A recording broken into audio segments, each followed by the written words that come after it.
The upcoming presidential election is more than the choice of Taiwan's next leader. It will be a decisive factor in defining the nation's strategic role amid global political tensions. What trends are emerging in the election polls?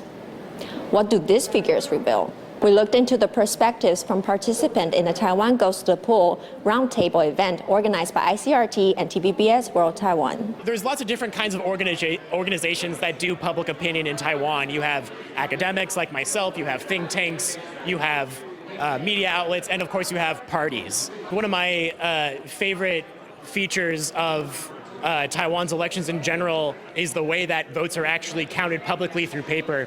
As an American, we spend a lot of time talking about hacking our election machines or the risks that come with electronic voting machines. It's never a question of is the PRC trying to influence elections, but how do they try to influence elections? This year, it seems to have gotten much more sophisticated, and it's very much changed in tone.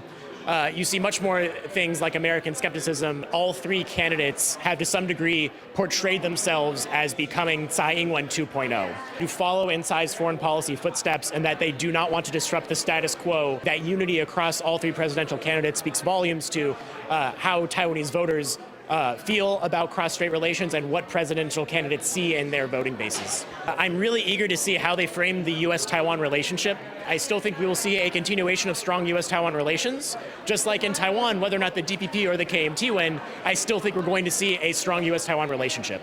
Because of the demographics of Taiwan, right, you're getting a smaller and smaller pool of voters on the younger side. Taiwan's population is already declining.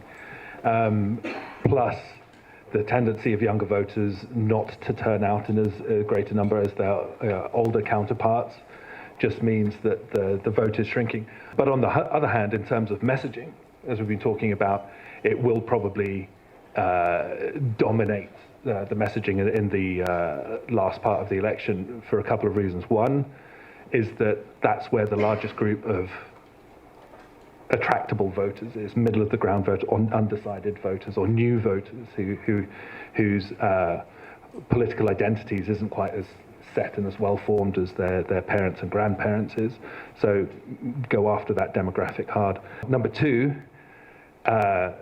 announcing policies that appeal to younger people doesn't necessarily just appeal to young people, it will also appeal to their parents as well. I think the really interesting thing following again, that absolutely wonderful briefing at the Grand Hyatt a couple of weeks ago is that we are now seeing cross-strait relations take its formal and traditional place at the top of the table in terms of this election. This election looks like it is coming down to a referendum on where voters see Taiwan's long-term future.